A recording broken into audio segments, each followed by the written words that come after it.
Welcome everybody. Wow, we still have a couple of minutes before it turns into 8 o'clock. I hope y'all doing good and get some refreshments. If you don't, go get them, go get your drinks and go take your toilet break. You can still hit the party before we're gonna hit this lovely marker. I believe it's our 6th episode, which is really hyping me up, and we're going to draw Jabaz. But soon to be more. We're gonna wait for a little bit until we actually start with it.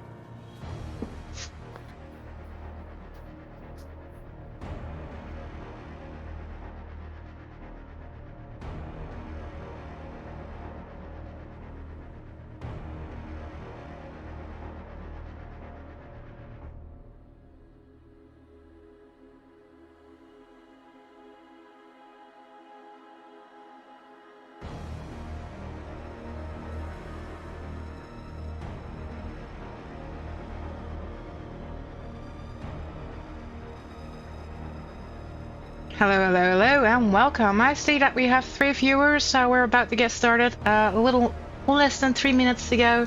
Timer's got a bit of a bump ahead.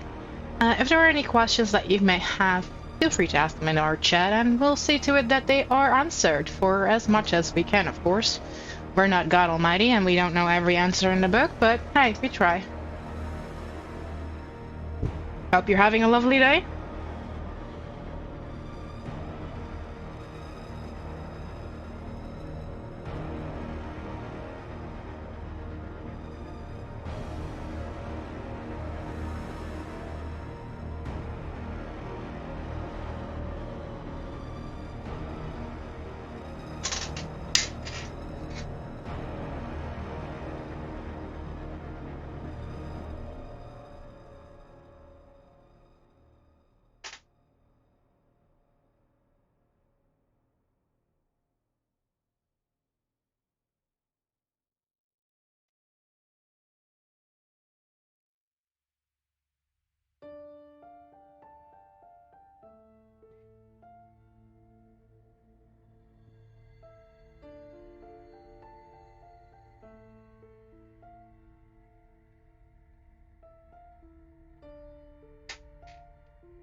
Alright. I'm just gonna ask RedOneArt, are you ready? Yes, I'm here and totally ready for our next TTRPG art talks. Alright, then I'm just gonna skip ahead on this timer and we're just gonna jump into it. Welcome, Nice. people, welcome to the show. Team. And give it away to about whom we are going to draw today. I mean, we're following the campaign Descent into Avernus, and more specifically, the characters that are missing. Mm-hmm. Yes. So not entirely the campaign, but yeah. Yeah, we are doing Baldur's Gate Descent into Avernus, a adventure story of Wizards of the Coast. It's a hardcover book if you want to order it, where the city of Baldur's Gate has a problem. It's getting a lot of refugees from the nearby city, Eltral. Because the rumor goes that the city just disappeared into nothing, only remaining a crater. You got in the beginning of the story that we already talked about in episode 1 a mission from Captain Sansji, which we threw them in the first episode, to find out a sort of what you can call a spy. Through the spy, we got information to go to the puppet bathhouse, as there are a lot of in and out from probably cultists of the Dead Tree. And your mission is to find those cultists and get rid of them. And get rid of them, like, could be in this campaign a lot of things, because the Captain Sansji doesn't doesn't really matter how you take care of this. I see in the chat that a comment about the music that's a little bit too loud. I don't know if you can adjust that. Haha, yeah. I already turned it down, you know, since last time. But hey, no worries, I'll turn it down some more. Let's see. Okay. Let us know if the music is better right now, after the adjustments. Yeah, I'm trying to turn it on to a particular number. There we go. Got it, gotcha. Always music issues, I don't know why, I don't know how. Keep on trying.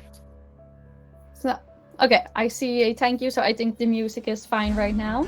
Yeah, it was also on a bit of a break, the music. Oops. Mm-hmm. So the information got us to a bathhouse. The bathhouse itself is a one-story structured building with stained glass windows and clay roof tiles.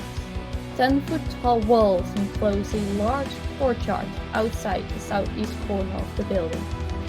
The closed wooden doors to the courtyard engraved with images of smiling nymphs dancing and frolicking in water.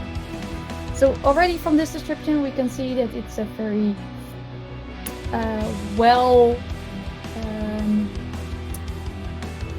it's a luxurious retreat. I mean, people go there, but it's also free. Suspicious. Yes, it's still a public one, indeed, and that makes it so suspicious. So there's definitely something going on there. And inside there, it's also very beautiful.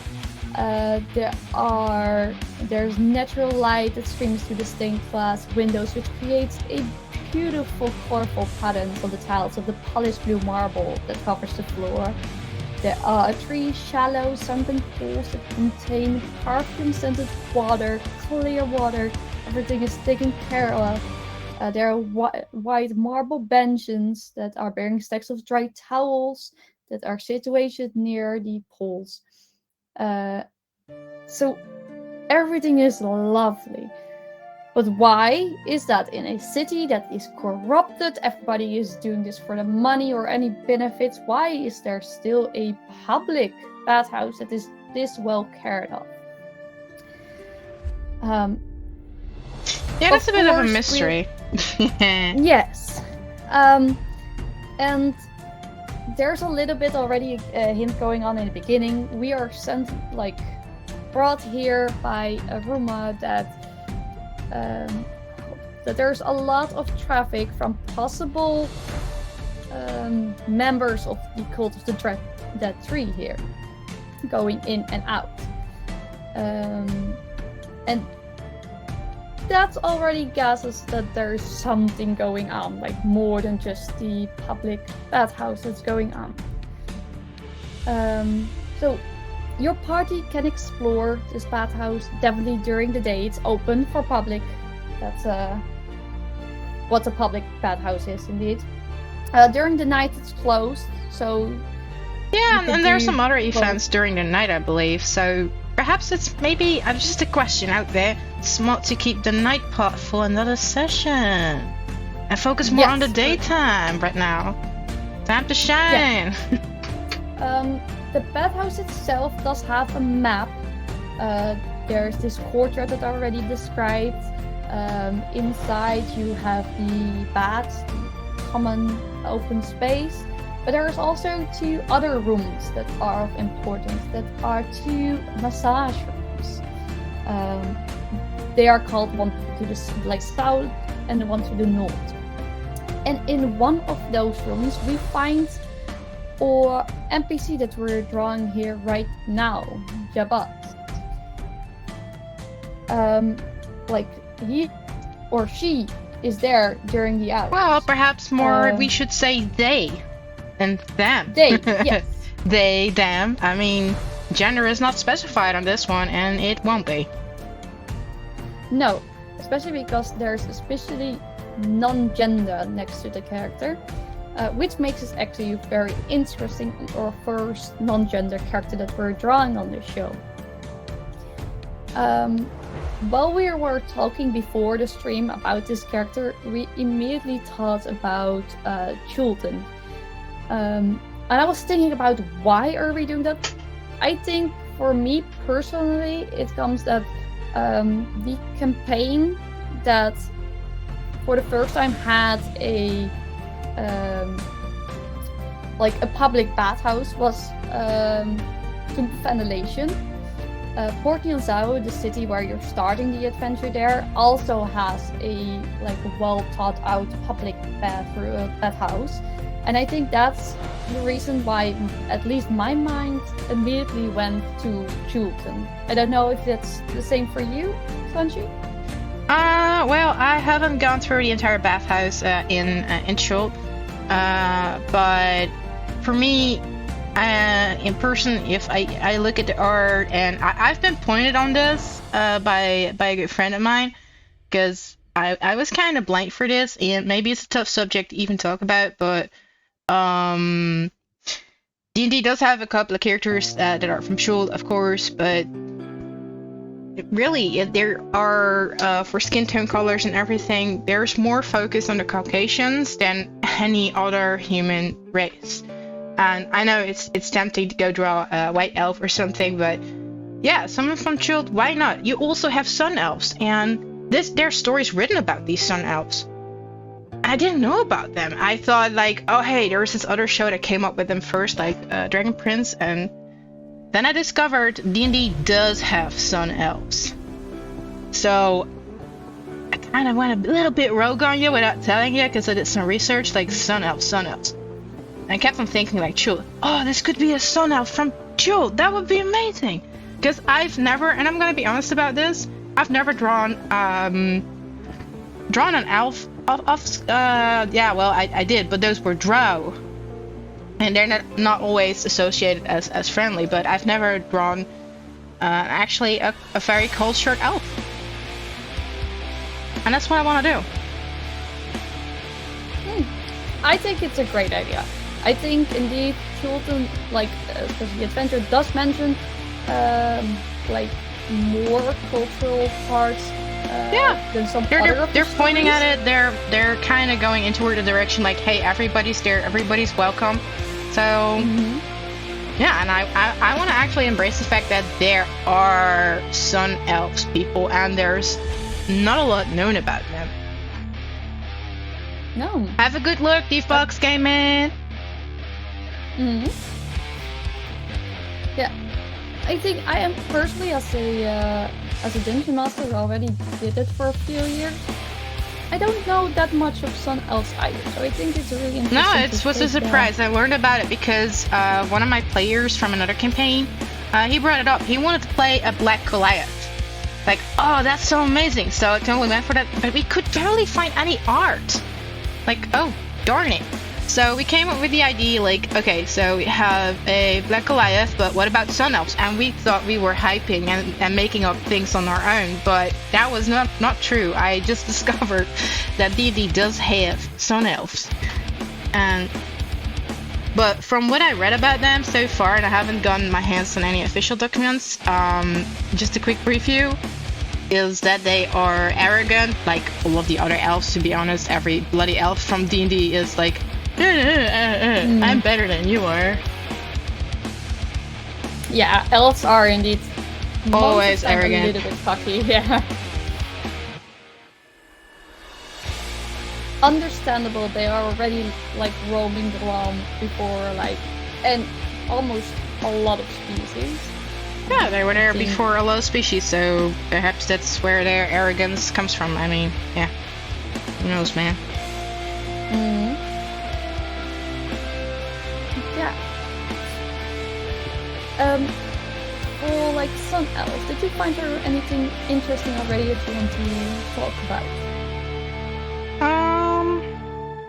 I do notice that the music is a little bit louder for this particular song, but it just ended, so for sun elves, no, not that I've already told about, other than that they're arrogant, like every other elf in D&D. Come on, guys. That they're region more at the southern half of Faerun, I believe. so more related to the south of the entire continent that they came up with. But yeah, there's not a lot written about them. And I had a discussion with Team Eaterfoid, also about Sun Elves, and they were just like, yeah, didn't you know there's totally Sun Elves in the game? Like, no, I had no bloody clue, because they're barely mentioned in any of the books. Correct me if I'm wrong. Yeah. I think that's also because I think Sun Elves are from maybe also correct me, like the chat if I'm wrong. I think Sun Elves is still a thing from like the older editions, like 3. Could be. It could be. It could be that they're old stash. But yeah, that they still has to come into play in 5th edition. But if anyone from Wizard of the Coast or ties to them is listening, I mean, that's gold. You got gold right in your stash. Use it.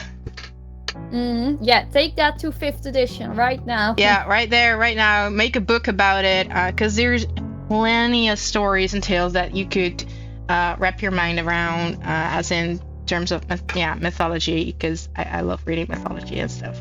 And I read a lot of stuff of that back that it has been circling around back to our D&D. Are you also very interested in like I know that this year there's a new like lore book coming out about giants? Yeah, is it from D&D or? Yeah, from Dungeons and Dragons. I don't know how much they combine it with like other mythology like giants. Oh, they actually combine a ton from what I've read throughout other documents. Like, not some stuff they do twist, like Naga and kind of terms that they twist into some entirely different being, which is fine. I guess they do have to make some creative directions over there. You can't just copycat everything. And neither can I. I'm just still trying to find a way to get an epic haircut and I want the smile, the genuine smile that this lady right over there has. I love her smile. Yeah, from your reference pictures, yes. Yeah. Yeah, she's like, I'm so proud.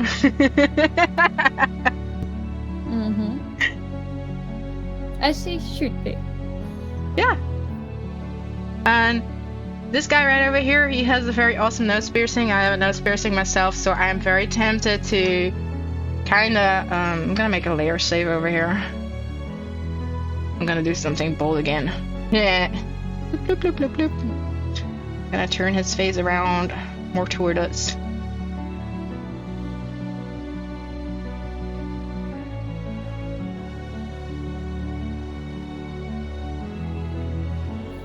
I mean, it's...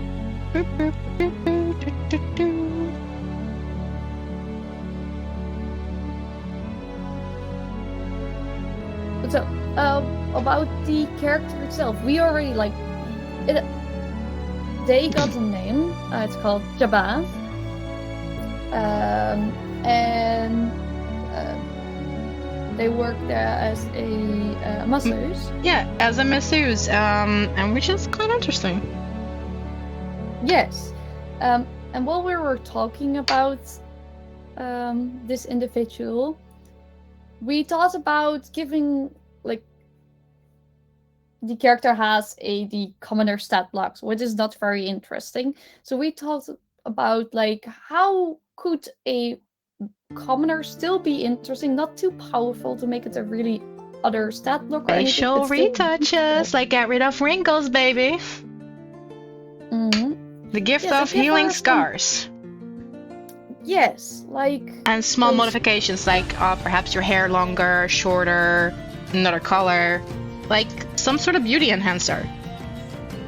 Yes, like things you can do with basic cantrips that like people can learn. Like with prestidigitation, you can also summon a trinket for a very small time, so you can get a lot of equipment, so to say, but like trinkets to use to give you a sort of makeover. Maybe mage hands, to use an extra hand to hand them stuff. maybe a first level spell like Unseen Servant to get an extra pair of hands to work on people, on customers. Like, hey, I got a customer over here chilling, and I can work on you at the same time. Yes. Small stuff, but fun. Yeah. Not very strong, like modifications on the stat block. You can still use the stats that are in the commoner stat block, but give her them. Sorry, I still give like automatically pronouns. Sorry, they, them. It's something to adjust to. I know. Yes, but horrible. Also with like our sessions, as Sansji is mostly switching of like sometimes he plays male, sometimes he plays. I think have you ever played female? I have, but not with you. No. So, and I'll always end up looking at Sansji and automatically say she. But her character, of course, is a he. So yeah, I got a trick for that. I never actually. I kind of stare through the person who is at the table with me. I do look at them, but I kind of stare through their soul and keep my eyes focused on the picture that they gave me, which is the character. So it makes it a whole lot easier for me to focus on pronouns. I think I'm just going to write it on a piece of paper right now that I can read down every time. It's just when you think of a player, you have to think of their character and not of the player. Actually, that's the trick. You got to think of their. You gotta. How do I explain this? Instead of imagining the players to sit at the table, imagine the characters that the players are playing to sit at the table. Like, rather than when I was still DMing, rather than having you at the table, I envisioned Ella sitting across me with her leaves moving and having this glowy glow about her. Like, ooh, okay, what would she do? So that's how I remembered. Yes. Yeah, if I look at your initiative card or anything, I don't have that kind of problem. Mostly I'm talking with you, and then indeed I see you instead of your character. I should get a switch there. Yeah, that's a mental switch. That is difficult. Mm. I don't think it's gonna be easy. Ooh, I want more jewelry on her. Like we get a comment. I'm doing it too. No, yeah. I did the same thing. I said him, and then I said her. I mean them. I think that's because of the eyeshadow, or at least just the eyeshadow kind of. Oh gosh. So. I do want some cool stuff. I want some like earrings and there's nose piercing over here. Like I gotta throw that better. And those eyelashes are. I know they're feminine, but I like it. But indeed, it's very hard to do a non-gender character, so.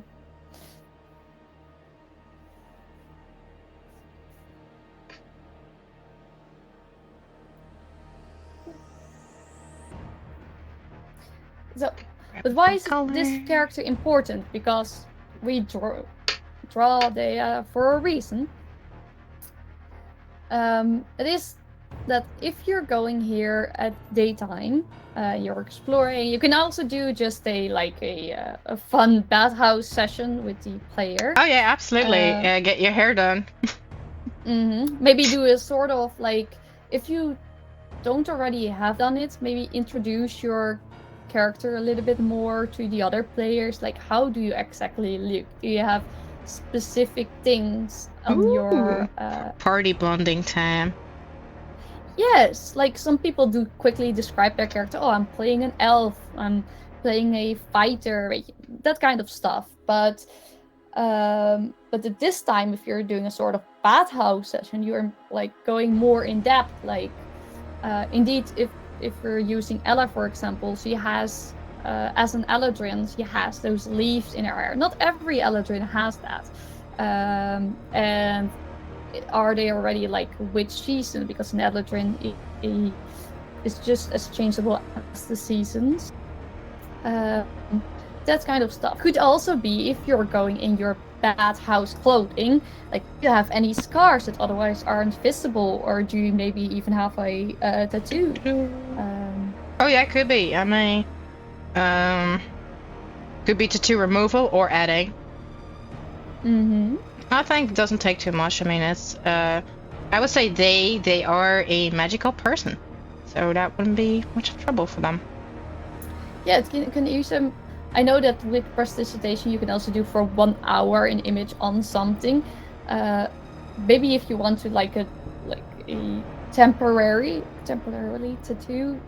Oh yeah, it's like one of those kid tattoos that disappear after a while, or you go swimming bad. Yeah, that kind of thing. But that's actually a possibility that you probably can get from them. So. Oh man, this reminds me of my own beauty enhancer that I took into the game for a group of other players. Maybe that's why I'm stealing the idea for Jabaz as well. I set up Latar, who has pink hair, sort of pink, and with a background like, yeah, I used to work for Royals, and I did the enhancements. No wrinkles, right?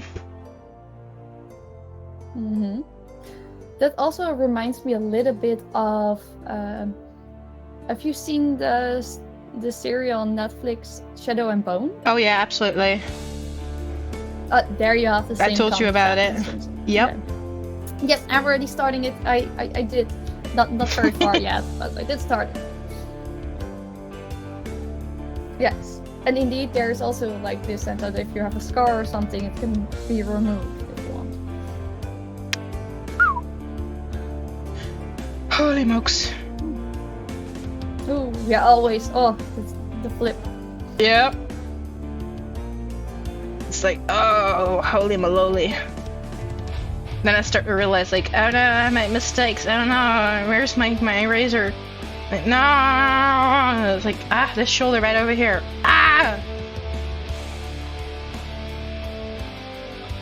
That better? It's better.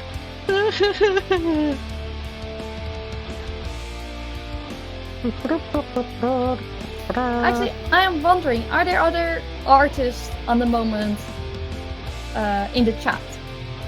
Like, give a little icon or just say, like me or anything. So I'm wondering if everyone else has like this feeling of flipping the canvas if they know. Yeah, flipping the canvas is a thing. Even as like for me, I'm not very much of an artist. I did cruise a little bit in Photoshop, and I know how it is to flip the canvas. Oh, like this ain't Photoshop. Oh no. Oh yeah, you are doing it in. I work with Clip Studio Paint for the guys and girls and they and them. Well, this program is you pay one time, and then after that, upgrades. Oh yes, sweet upgrades. No paying per month. No, yeah, you don't have to make this whole plan that you have to pay for it. No, it's just pay one time. Pay what was it again? I think $20 or something. Pay it one time, and you get it what it's meant to do, and it's meant for artists. And Photoshop, however wonderful it is, I gotta say, these brushes are very addictive. I mean, I love them more than the tools that I have from Photoshop, because this program really feels like it has been made by artists for artists. I can do so much with it, and yeah, I know Photoshop has all of the options too. You can draw in Photoshop. It still doesn't feel the same, and I used to work solitary with Photoshop only because that's what they taught me. That's like so expensive. It is really expensive. For students, it's a little bit better, but still a lot. Once you're done studying, please don't stick your money to Photoshop unless you're really well off. Then be my guest, it's your wallet. But if you're in a situation like me, like you're a starting artist and you're having some troubles getting a good job or whatever place you find yourself in, don't. Yeah, don't go for Photoshop. There's better tools out there. Even GIMP, I would say. Though GIMP has its limitations, obviously.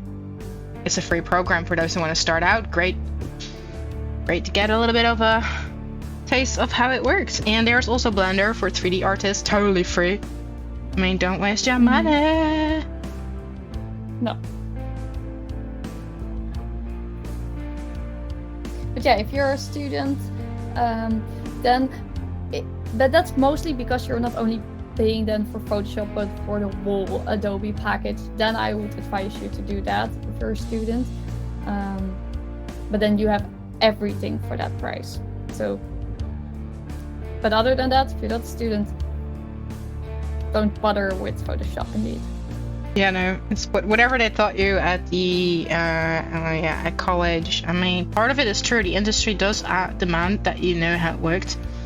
But once you know how it works, it's gonna stick in there. It's like learning how to ride a bicycle. You're never gonna forget how to ride your bicycle. Yeah, there are gonna be new features in Photoshop from time to time, but you can also check them out on YouTube if need be, or just open it on. Yeah. I don't know. Really depends, I guess, but if you're an artist, it doesn't matter what tool you are using. In a way, they'll always look at your portfolio, and if they think like, oh hey, this is awesome, this is why we need you, they will hire you. Yeah. Doesn't matter with which program it's made indeed. For a 3D artist, it's a little more tacky, to be honest. They are more tool orientated, and if you don't know a specific tool within the industry, they're gonna be like, how about no? Yeah. But I think that's also the case because, like, with 3D, correct me if I'm wrong, but they sometimes, like, I think the file is a little bit different, so if you want to share it... Oh, someone else has to work with your files as well, and yeah, same thing for people who work with different programs. There's also Nakarada for the 2D artists and stuff like that, but as long as you can deliver the PSD files, you're fine, you're Gucci. Hell, even if you're delivering traditional art and they agree with it, go for it. Mm-hmm.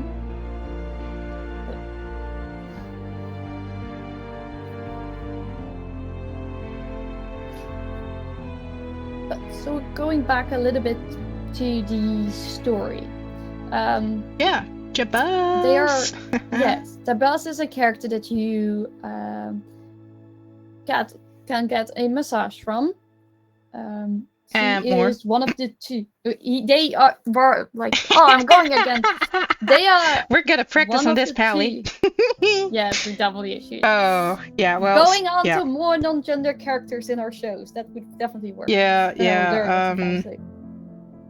Man, for the other party, I have a non-binary character, but I feel like I've been kind of dodging to play that character as a DM because I haven't come around their story yet. It's like another arc. Ooh. Yes. With another quest. Yeah, I can understand that you then keep them a little bit apart. Yeah, because that other quest is so distracting from the main quest, and I want them to they finally focus on the main quest, so I'm not gonna distract them like little birdies again. No, because you also knew how we could be with like side quests sometimes. Yeah, it's like side quest hopping. That's the thing. It can be very fun. It's a good way to get to know your party and get the players to introduce their characters to one another, whom they can trust, or the things to be going by, stuff like that. Mm-hmm. Yeah. Just like a bathhouse session, huh? Yeah, it's like a beach day. I mean, why not? And sometimes a show needs a beach episode. Not always. Not always, but sometimes, yeah, hell yeah. Yeah, just to keep it a little bit light and learn about the characters a little bit more. I wouldn't waste an entire session on it, but hey, perhaps a couple of minutes, yeah. People are having fun. But about like Jabaz, if we're talking about them, like why did they come to like Baldur's Gate? I believe maybe they were in it for coin. Maybe they were in it for some networking, getting to know people. Like, I want to know more people around the corner. There could be a lot of motives, actually. Coin is indeed a very good one. Baldur's Gate always draws people in with the promise of gold, and some definitely find it. Yeah, that's why but most won't. Higher city. But most indeed won't. Actually, that's the story of a lot of major cities around the globe. Also in this world. But yeah, I think coin would work because Chult, like Port Nyanzaru, also has this problem. You have like the merchant prince who are very rich, and you have like yeah, running the red race all over again. I mean, look at our own society. It's the exact bloody same, but a different setting. Yes. The poor are poor, the rich are rich, and the rich are getting, the poor are becoming. Yeah, and I think Jabaz wanted to maybe they sorry, I'm going at it too. Maybe they have some family somewhere that they want to support, or maybe a secret lover. That could be also a thing. A secret lover in town, like a forbidden relationship, like a high elf or something that they fell in love with. But I don't know, I'm just making this up. Like sun elves and high elves, like they clash or something, or maybe a dwarf, because dwarves are always in feud with elves. They love a dwarf. Yes. I think that could be. How about this beardy, beautiful female dwarf that really is like totally in love with Jabaz? Yes. They're like lovers, and that's the only sole reason why Jabaz is where Jabaz is at the moment, and they are there for the moment to run off to the sunset with their lover. Man, Jabaz, I feel sorry for you. Dwarven bread is like really rock hard. Oof. Oof. Yeah, you really have to learn eating that, indeed. Yeah. No thanks. Pass. I'm gonna use my pass card on Dwarven bread.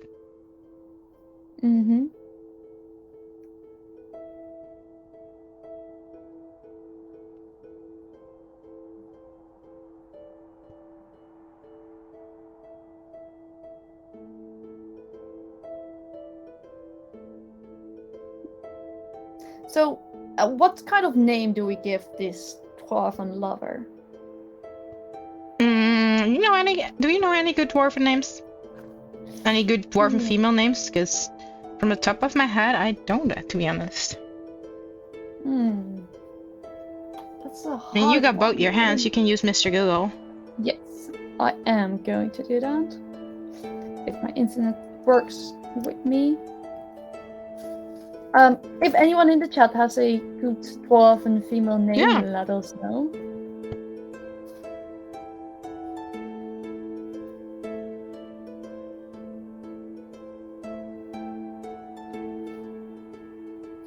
Okay, my internet is a little bit slow, so...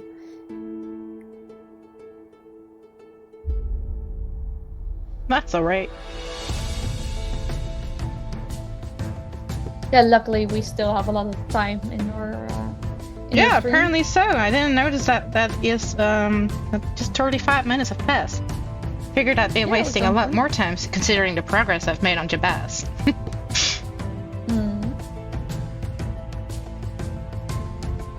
Okay, if we're going for like fantasy name generator, not the surname. The first name is gonna be like unpronounceable, but indeed the surname, the family name or clan name, I don't know if it's like for dwarves which one it is. Just the first name. Also, yes, Bayama, dwarven flatbread That's delicious. That's actually chewable, but I'm talking about dwarven bread. Bread. Ugh.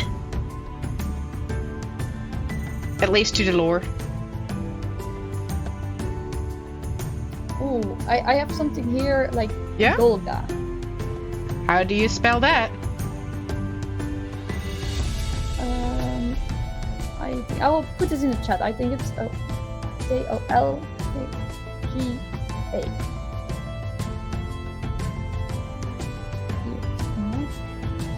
Yes.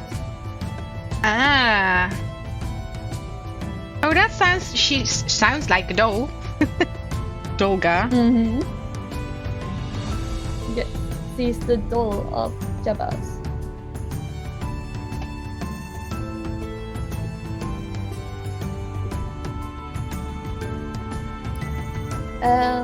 Did Jabaz met Dolga like before or after she went here?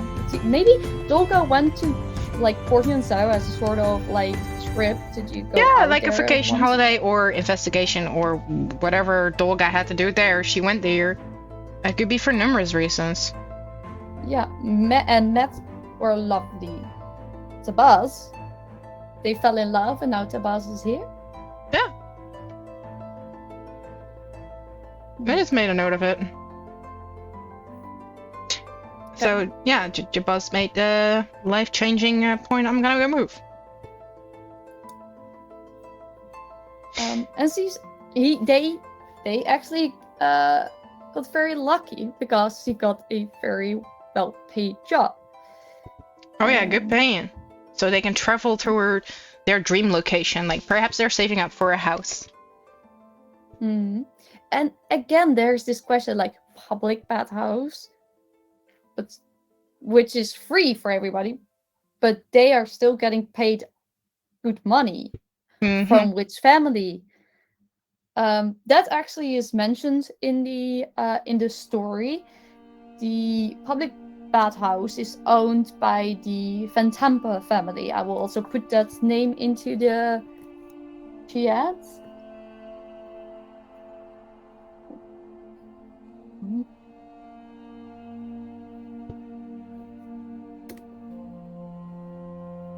No, the first M should be an N. I will, like, my internet is also a little bit slow in. Okay, like this. I think you pronounce it as Van Tampa, but could be wrong. Should Jabaz have a beard too? Sorry, talking to myself. I don't know. That like they are still an elf, so yeah, that's true. Sun elves. Do sun elves have beards? I don't know. I like elves in general don't have beards, so scratch that. Bad. Unless they're half sun elf, that could be a thing. Half Shulton, half sun elf. But yeah, sun elf are of darker color, so I don't see an issue there. Maybe it's nice to don't give them a beard because they fall in love with our bearded lady. Yeah, the bearded little dolly. Yes.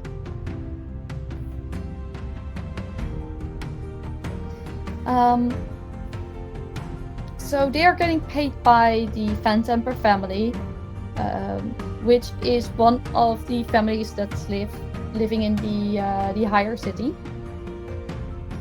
which is the very rich area of Baldur's Gate.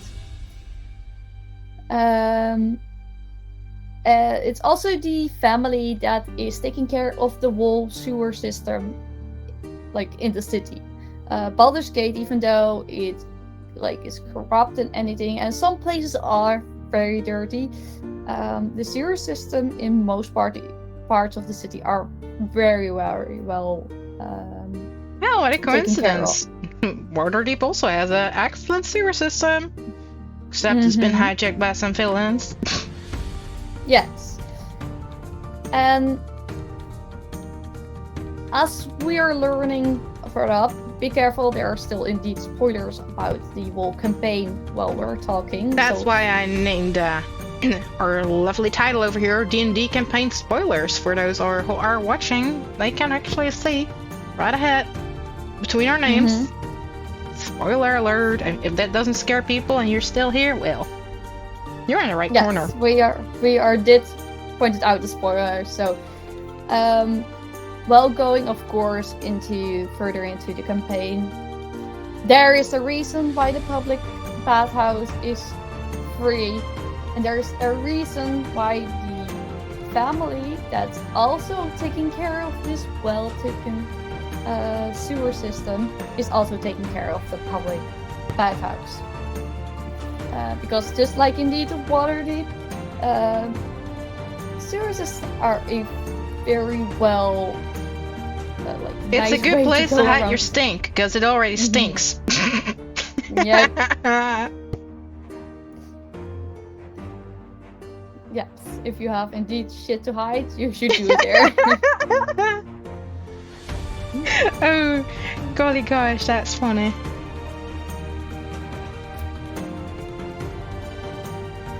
So, for Jabaz, well, he knows definitely They probably know. Hold on. Yeah, they know definitely who's paying them. This case, it is Duke Talambra Van Tampa, which is the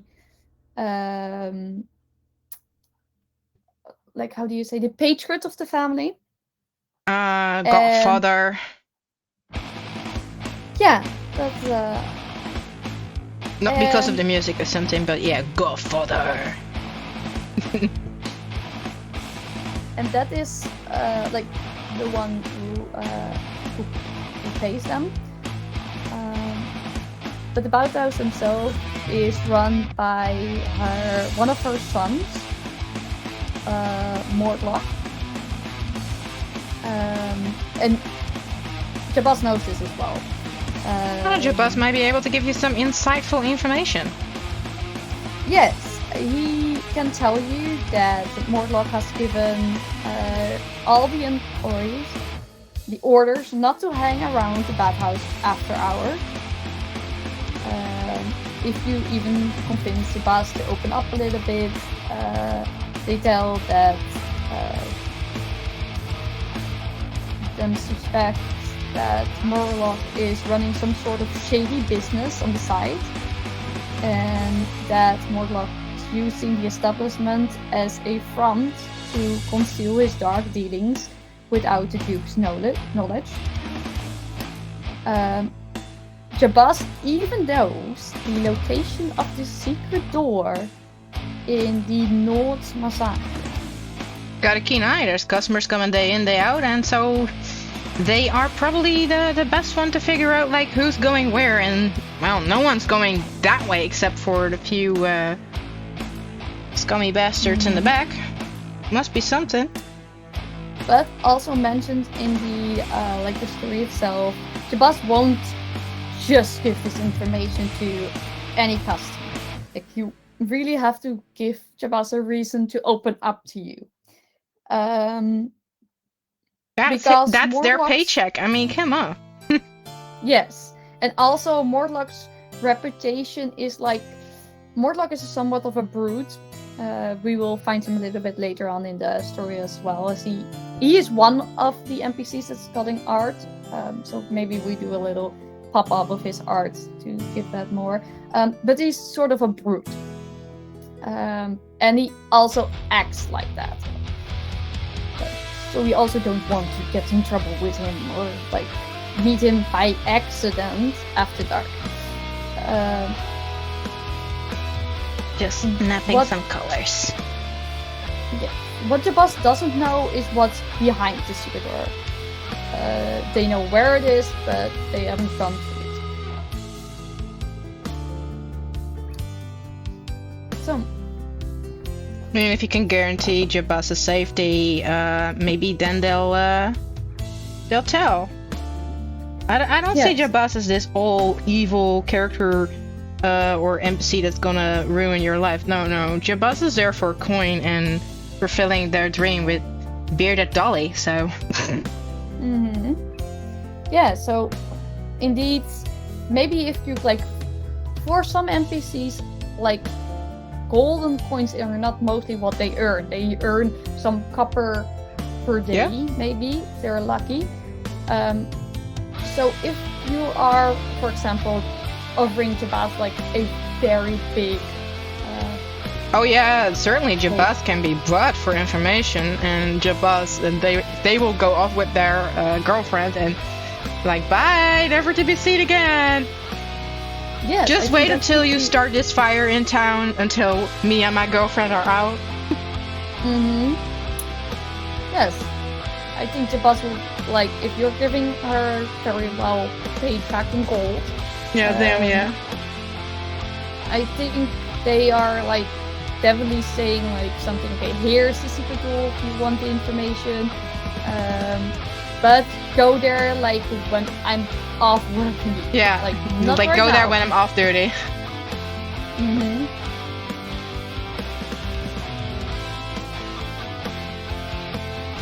And what I also see this character doing, like if you still go there while they are on duty and you're actually making trouble for them, you'll be ratted out. Because they don't want to risk the lives of themselves or endangering their relationship with their bearded Dolly. I mean, that's too much. Yeah, I think because of like this kind of city, the guards are not that far away. So if you just like scream for help, eventually the flaming fist will come up, especially in this kind around. In some parts it will take a while, but I think that the Van Temper family has some sort of deal with the flaming fist to at least keep a little bit of an eye out.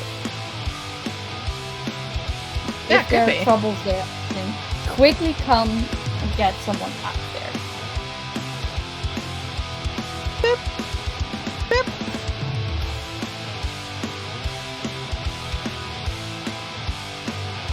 Because for the ones who haven't heard the first episode, is the flaming fist are like the guards around the lower city, and just like most of the city, they can be bought off. Oh, but it will cost you. Yes. It will cost you. Oof.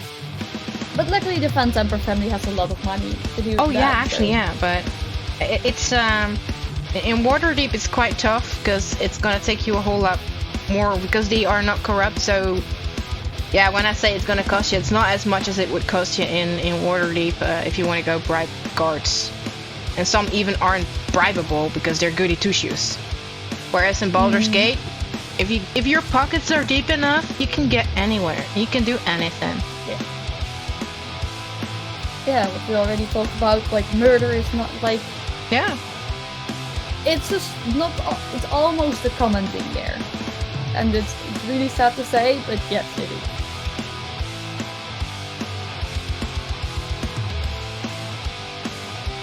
Mostly just getting like wiped off by some car, by like, oh, it was an accident, something going out of there. But yeah, Baldur's Gate is that corrupt.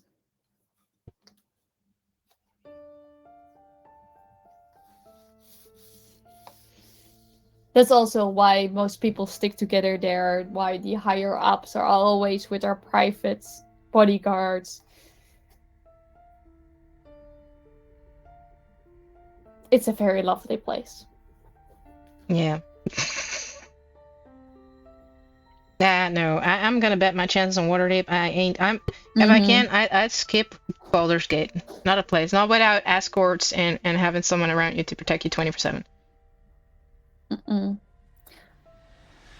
But also, if you think about it, Baldur's Gate is the place to do, because it's like open for anyone. If you like worship a new god, for example, you're getting easily accepted here. because in other places it could be that they are very restricted in what you should believe in, so to say. And in Baldur's Gate, you don't have those limitations. Like, everybody is welcome there. Still a shady, corrupted place, but they do not discriminate in that kind of things.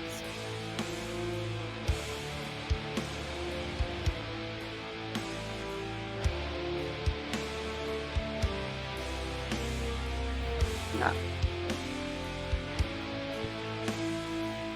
I see that we're going into the last 10 minutes of our stream. Oh yeah. Yeah, we are.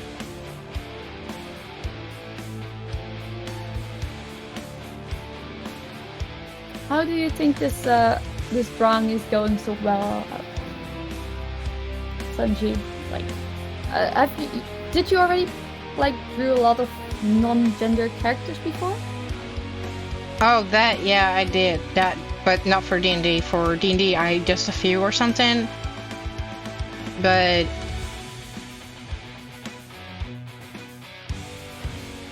not really played out yet. Just setting them up. I have a hoarding collection of NPCs.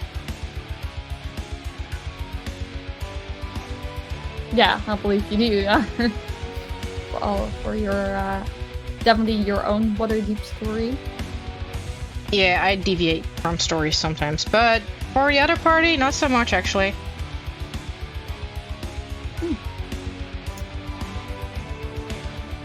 I love the little highlights that we're placing on there right now. Yeah, on them, yeah. They look fabulous. I wanted to give them the extra glow, but more of a stronger jawline, so I'm just trying to make that more pronounced here. Like, more... less feminine, but more masculine. But... I'm trying to make a bit of a mix.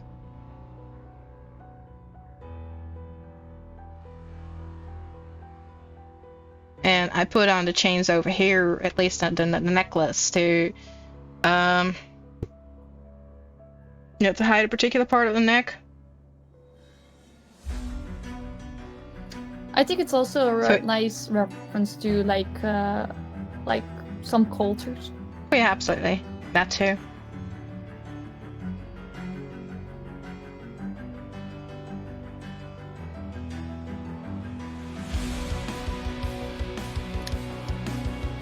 For the chat, we are now 7 minutes before 9 o'clock.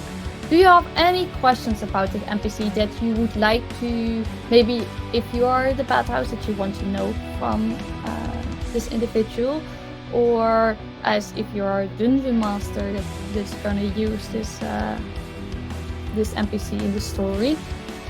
Is there anything that you want us to talk about right now that you could be using in your campaign?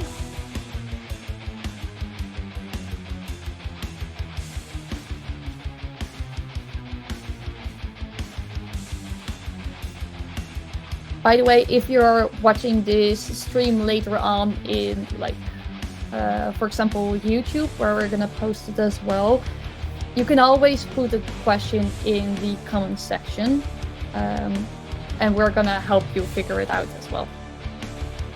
Yeah, just gonna give you a bit of a heads up. I'm not too good with my communication skills, so I might see that message like 7 days later, or maybe a month, but I'll do my best to answer. Yes, we will definitely help you out. Yeah. I'm thinking about what my character, like, if, for example, Ella would go in, she would definitely do the question why you come to Baldur's Gate, but we did cover that up. And indeed where you work, from, like, who is your employer. It really depends on the character that I'd be playing. I mean, if I'd be playing, yeah,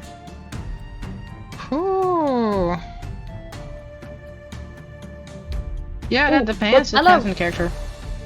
Yeah, what Ella would do, which is more like a little bit to talk about, not to draw, but she would, like Ella, she would definitely check out if this individual had any like weapons visibly on person, or if the individual has any hidden ones, if she can spot them, like on the clothes that you can do.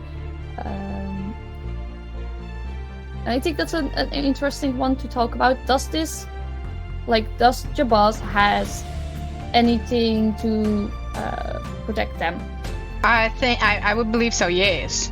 I mean, they are in a city that's notorious for murder. So yeah, of course they're gonna have something to protect themselves and Bearded Dolly. I mean, there's reason to protect thyself and the ones you love. So I would almost say that, pardon me, but like Baldur's Gate sounds a lot like America. A little funny and sad at the same time. But then I'm mostly talking about their weapons and not about how they do things in there, and that murder is up so high. That's it. No. That's definitely not an American thing, but weapons certainly are. Yes. And like we already know that she can cast a little bit of spells, so she definitely has a they can cast spells, yeah. An arcane focus. Does she also have spells to protect herself, or does she have they have a weapon? Yeah. They have a weapon. I believe that they would certainly have a weapon. And I think that might be a staff. Like maybe. We still have 3 minutes. Maybe a staff that can be used like for massages as well, if need be, but mostly it's to bonk people over the head with. And it's also a very Chultan thing, a staff, I believe. So I think she brought indeed a little bit of culture with her. So yeah, they did. They brought it along with them. I mean, why not? Maybe eventually they can convince Bearded Dolly to come and go back to Chult with them, because Baldur's Gate, nothing. Yeah, I think you can better get your chances in Portland 7. Indeed. At least things are more fair and square. Yes. You do also have there the poor population. Oh, absolutely. But there's also a lot more going on in the sense of like hunting. People can, if they want, they can just survive by the wild because it's like right next to the door. The jungle, yeah. Or they can become guides, tour guides who guide these adventurers who want to go in there for a price.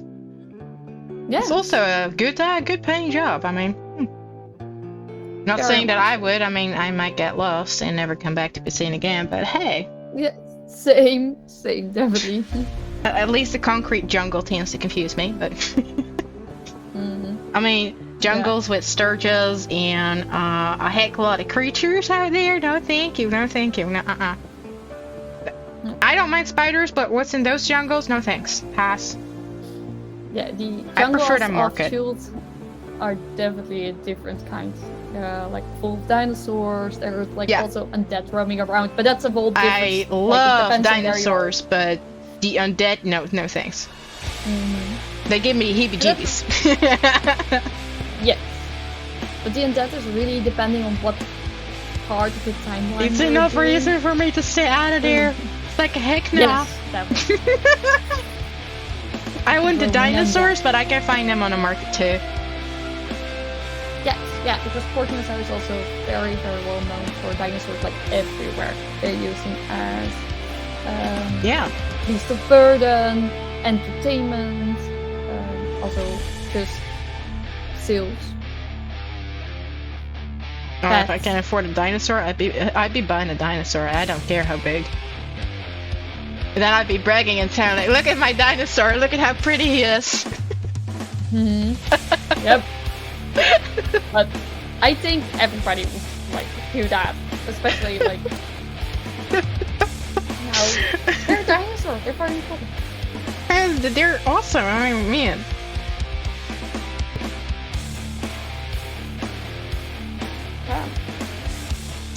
Alright, just to... Yeah, so you're doing the last few videos. And for next time, maybe you expected we're gonna do the more of the nighttime of the bathhouse. So sadly, Jabaz won't be there. But other interesting.